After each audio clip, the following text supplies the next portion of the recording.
Bonjour à tous. Aujourd'hui, je voudrais vous parler de Francesca. Francesca, c'était, un ange, c'était une amie, c'était quelqu'un de particulièrement aimant. Quand je dis c'était un ange, c'était un cœur pur, en fait. C'était quelqu'un de très particulier dans mon cœur, qui vivait très loin de moi et avec qui j'avais beaucoup de moments de partage et qui nous a quittés il y a 2 jours, qui est parti, qui s'est envolé, j'espère vers un monde libre.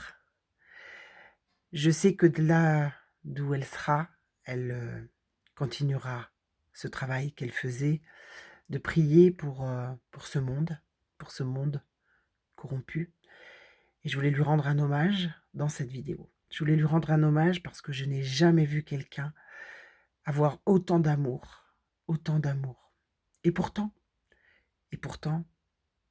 c'est quelqu'un qui a vécu les pires souffrances de son enfance. C'est quelqu'un qui a été maltraité, extrêmement maltraité, physiquement, moralement, émotionnellement, psychologiquement, et qu'il paye de sa vie aujourd'hui, parce que vous savez, les émotions ne sont pas séparables du corps, parce que tout fonctionne ensemble, parce que rien ne peut être séparé, et que sa guérison s'est amorcée peut-être tardivement pour aller guérir toutes ses blessures d'enfant. Bref. Nous, tout qu'on nomme les complotristes, réveillés parfois un temps trop tôt, mais impossible à réinitialiser manifestement quand on arrive dans cette matrice artificielle, vivant finalement sans l'être, en nous faisant souffrir, comme Francesca. Parfois hués dans notre famille, souvent raillés par nos amis, mis au banc des accusés, la plupart du temps seuls face à tous, mais surtout seuls dans le cœur et dans l'âme, irrémédiablement seuls, faisant, grâce à cette souffrance, lien après lien, sans parvenir à le mettre à jour pour les autres. Ça me rappelle d'ailleurs le temps où j'étais violée par l'ouvrier de mon père, me sentant, moi, la victime, isolée et obligée de me taire. Seule face à tous, obligée de faire semblant d'une vie misérable pour le bien de tous en fait, forcée à se taire. Et plus seule que jamais dans ma vie parce que j'ai été séparée jusqu'à moi-même pour survivre aux dégâts. 25 ans de silence emmuré dans cette souffrance, comme des millions de victimes. Victimes de viol, victimes de maltraitance, comme mon amie Francesca, qui nous sépare jusqu'à nous-mêmes. 25 ans de silence pour moi, jugée bizarre, rebelle dans ma propre famille, obligée de subir des jugements en silence, de peur d'être à nouveau mal jugée ou accusée à tort. Et puis un jour, la fin du silence, la fin du spectacle de désolation en moi, que je vais exposer un jour. Je vais dire ce lourd secret, devenu trop difficile à porter, à vivre, qui essayait chaque jour de me tuer. Et j'ai cru à la fin du cauchemar. J'ai déposé plainte, pas d'écho. Le vide sidéral. La justice m'a dit non, il y a prescription. Ma famille m'a dit mais pourquoi t'en as pas parlé avant? Et le silence est retombé. Plus lourd que jamais parce que, pire même, puisque il ne laisse finalement aucun espoir. Alors j'ai commencé à cheminer seule et j'ai gagné le combat de la résilience. Évidemment, d'abord, j'ai beaucoup pleuré. J'ai eu une telle colère et je ne comprenais pas pourquoi personne n'essayait de m'aider. Pourquoi il faisait semblant de ne pas connaître mon histoire, ma souffrance? Pourquoi avec moi, il faisait comme si je n'avais jamais rien raconté, jamais dénoncé ce qui m'était arrivé? Puis un jour, j'ai fini par comprendre. J'ai compris que pour eux, finalement, c'était impossible d'imaginer d'envisager, parce que c'était contre nature, de violer un enfant. C'était contre nature de lui mettre son sexe dans la bouche, de l'obliger à faire des fellations. Pire même, c'était impossible qu'un sexe d'adulte puisse pénétrer celui d'un enfant ou d'un petit enfant. Alors évidemment, doutant de cette possibilité, qu'avais-je donc bien pu faire pour générer ce comportement? Et puis, ça restait un fait quand même extrêmement rare pour la plupart des gens, ça n'existe pas. Ils ne l'ont pas dit, évidemment. Ils ont juste fait semblant que tout était normal, que peut-être j'aurais jamais vécu ça, et puis que tout ça, je devais vraiment le laisser derrière moi. Et puis ils ont préféré oublier l'histoire. Oui, ils ont préféré oublier l'histoire. Alors le silence, finalement, a recouvert la chose hideuse. Ce même silence qui détruit toutes les relations, l'estime de soi, et qui nous isole des autres. En clair, débrouille-toi. En clair, la justice, elle, a dit, pendant ce temps-là, « Ah non, mais là, il y a prescription. » Donc tu n'as pas le choix. Entre déni et prescription, pour moi, c'est les deux. Et puis un jour, à force d'avoir les yeux ouverts, tu comprends que tu n'es pas tout seul. Tu comprends qu'il y a d'autres victimes. Et puis tu finis par voir qu'il y en a des milliers, et puis des millions à travers le monde. Peut-être même, certainement, des milliards. Alors tu te dis, comment c'est possible? Tu te demandes comment personne fait pour ne pas savoir.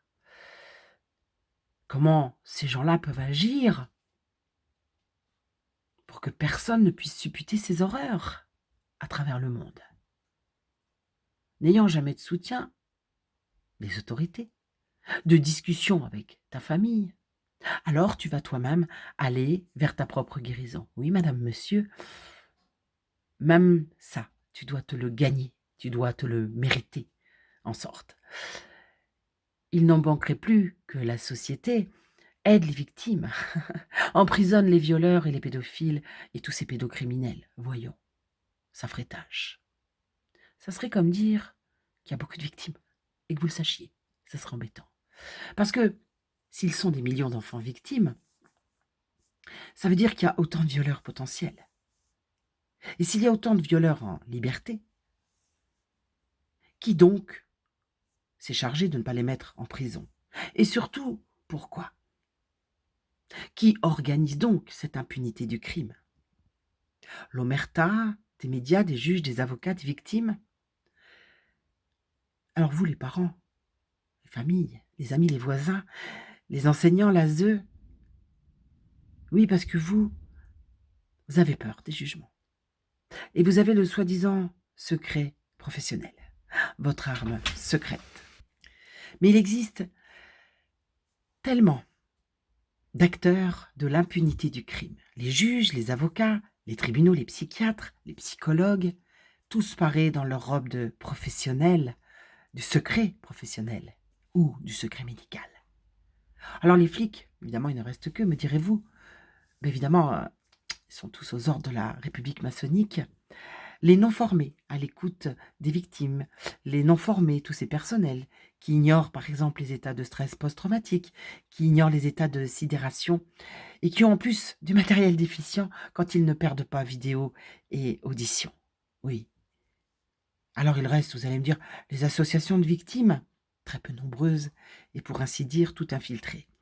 Débordées, pire encore, pas formés et qui se renvoient la balle. La balle, c'est toi, l'enfant victime, qui commence déjà à regretter d'avoir osé parler en panique devant la somme d'incompétents que ce pays a volontairement formés à l'omerta.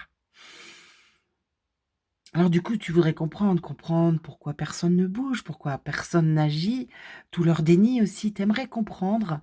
3 enfants par classe, à peu près 4 même, sont victimes. Oui, ce sont les chiffres des viols en France, ouais. Et j'oublie bien sûr toutes les maltraitances et tous les attouchements générés qui sont de plus en plus fréquents chaque jour, par des enfants sur des enfants maintenant, dans les toilettes de l'école. 10 000 disparitions d'enfants par an en France et 2 alertes enlèvement seulement. Aucun système d'alerte n'a été développé pour remédier au problème. Aucun instit n'a été formé au repérage des enfants victimes et aucun parent n'est formé à la prévention. Non, bizarrement, pas du tout. J'oubliais, par contre, on a quand même les droits sexuels à l'école dès la maternelle, c'est-à-dire l'inverse, en somme, de ce qu'il faudrait faire en matière de protection des enfants, parce qu'on leur apprend à s'occuper de leur corps, en fait. C'est-à-dire on les formate déjà, voilà. Le monde à l'envers, pas de condamnation des auteurs, l'omerta des procès, jugés en huis clos depuis des années, et oui, en silence. On agit en secret. Le peuple ne doit pas savoir que les condamnations n'existent pas, parce que dans ce pays, il n'y a pratiquement pas de condamnation. Donc, on est obligé de demander aux familles de les juger en huis clos. Alors, on leur explique évidemment que c'est pour leur bien, hein, que c'est pour leur secret. Or, le secret ne devrait pas exister en matière de pédocriminalité. Au contraire, le peuple devrait absolument savoir ce qui se passe, parce que si c'était pas jugé en huis clos, tout le monde saurait que c'est très grave ce qui se passe dans notre pays. Pas que dans notre pays, évidemment, puisque ça existe dans tous les pays du monde. Donc des milliers de vidéos de viol, de pédophilie, saisies ici et là, des milliers de tournages qui se vendent à prix d'or suite à des commandes passées pour avoir un enfant blond aux yeux bleus éventuellement, avec une scène commandée, hein, un peu comme tu commanderais ta pizza, hein, on pourrait parler du Pizzagate d'ailleurs, c'était le même principe, c'est bien sûr le même principe, je commande telle scène ou tel scénario et je paye bien sûr des royalties. Évidemment, c'est un film réel avec un vrai enfant qui a été enlevé quelques jours ou quelques mois plus tôt et qui mourra peut-être sous les coups, parce qu'on peut commanditer aussi un crime à travers ces vidéos. Oui, elles se vendent à prix d'or, à prix d'or. Alors tu te demandes évidemment qui peut se payer ce genre de vidéos. Mais personne, pour parler de l'industrie du pédopornographique et des commanditaires de ces films, des utilisateurs, de ceux qui tournent les scénarios, de ceux qui les commandent, de ceux qui enlèvent les enfants, de ceux qui les stockent, de ceux qui les planquent quelque part. Non. Alors, qui donc est derrière cette masse financière? Qui sont donc tous ces enfants disparus qui jouent sur des films? Est-ce qu'ils rentrent chez eux le soir? Non, je ne crois pas. Qui donc a intérêt à ce silence médiatique, à ces non-condamnations et à tous ces procès en huis clos? Les victimes, les enfants, les familles, les auteurs peut-être, ou ceux qui tirent les ficelles.